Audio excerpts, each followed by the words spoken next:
Hello, my name is Amir, and this is how my childhood changed everything.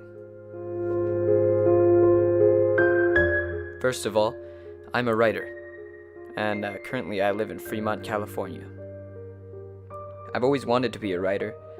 Ever since I was a young boy, I would read poetry and sometimes my mother's books. Of course, school books as well. I started writing when I was around 12 years old. And in case you didn't know where Fremont is, this is the Golden Gate Bridge, one of the main attractions of Fremont. That's what you probably know it for. But I actually didn't grow up in Fremont. I was born in 1963 in Kabul, Afghanistan. My childhood was mostly pleasant. However, there were many things I didn't understand, or I didn't know.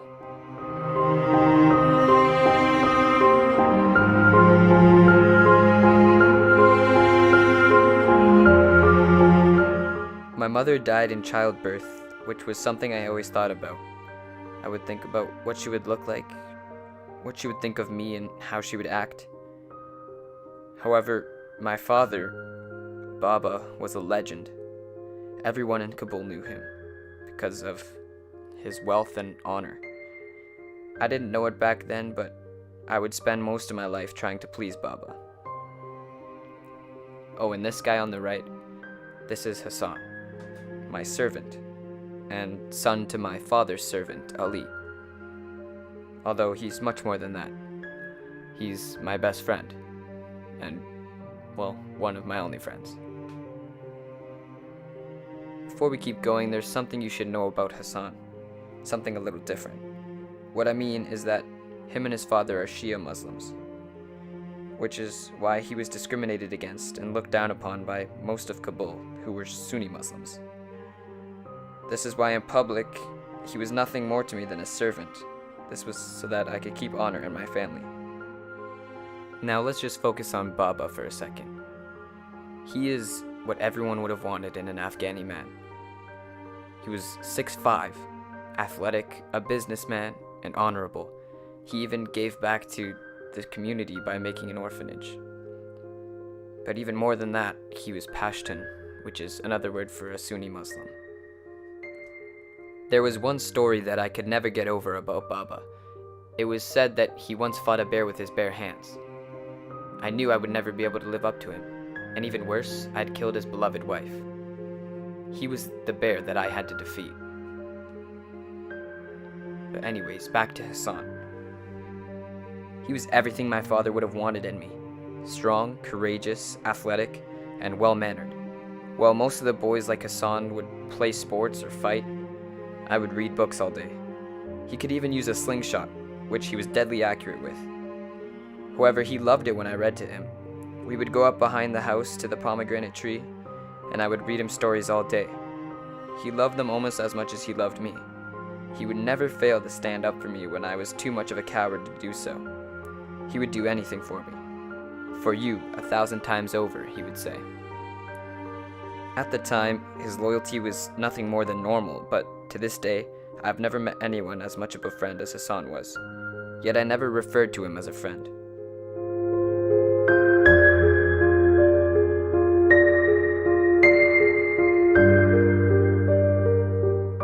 Now when I say that Hassan would always stand up to me, I meant it.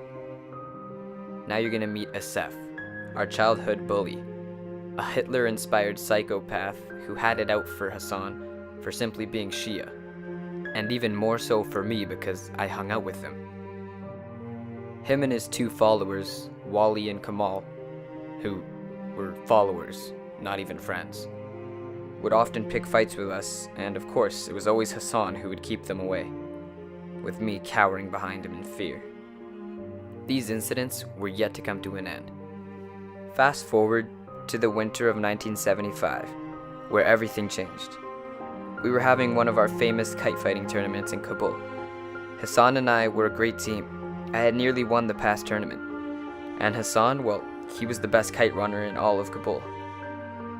Kite runners were people who would chase after the losing kites after they had been cut, in hopes of keeping one for themselves. Hassan had a way of knowing exactly where a kite would land without even looking. However, this kite tournament was going to be very different. We had gone with Baba into town to get our own kites. He would always make sure to get one for Hassan, even though he didn't fly in the tournament. I knew that if I won this year, Baba would finally stop being disappointed in me, which is exactly what I did. After lasting for hours, the sight of our kite cutting the rope of the only kite left in the sky was the best feeling I had ever experienced. Although, the sight of Baba cheering for me for the first time was the biggest relief of my life. Unfortunately, it was a short-lived happiness. Of course, Hassan offered to run the kite, and once I was done being congratulated by the community, I went out looking for him. I asked this man if he had seen him, and he told me that he'd seen him being chased by someone. I knew at that moment that it was Asef, but I could never have known what would happen next. I came across an alleyway where Wally and Kamal were holding Hassan down, as Asef asked him for the kite. Being the loyal servant that he was, Hassan refused, which led to me sitting behind the wall, frozen in place, as Asef proceeded behind him and removed his pants. While the rest happened, I couldn't come to save him. It must have been out of fear. I just sat there and remembered playing with Hassan and him telling me that he would do anything for me. I had never done anything in my life that had made me feel so guilty.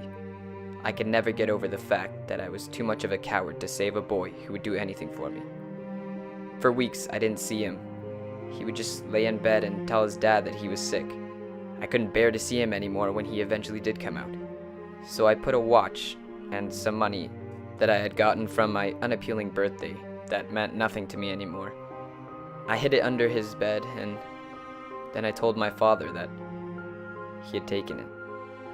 Somehow, my father forgave him, but Ali was filled with shame, and since he'd grown up with my father, it was very hard for him to leave, but he did. That was the only time I saw my father cry, and it was because of my cowardness and my mistakes, which made it clear that I was never going to be able to live up to my father. Then came the Russians. When they invaded Afghanistan, whatever was left of my father's happiness was taken away. Although he was always disappointed in me, he still cared for me. And for my safety and future, we left everything behind. My father left behind everything he loved, owned, and worked for. And we moved to America.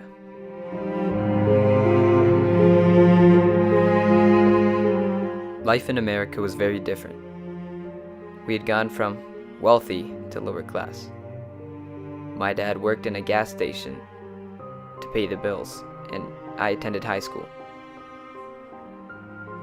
I think the best part of my teenage years was graduating high school, because it was one of few times that I thought my father might actually be proud of me. It's only one of few times that I can remember my father clapping and cheering for me. We would often go to a flea market to make extra money, which was where I met the love of my life, Soraya.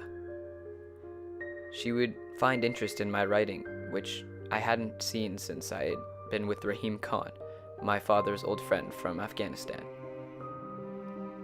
This, of course, led to me asking Baba to respectfully ask for her hand in marriage. Her parents accepted, and before I knew it, I was a married man. We had to skip part of the traditional marriage because Baba had been increasingly sick and was diagnosed with cancer. Shortly after the marriage, Baba died. I now had my own identity to create. However, my past was still lingering in my mind. I couldn't escape my childhood. I published my first book a few years later. I dedicated it to Rahim Khan. He was my mentor. He encouraged me to write when no one else would. He was the father I wish I had had, because he valued poetry more than sports like soccer or anything to do with being a real man. It was Rahim Khan that brought me my miracle.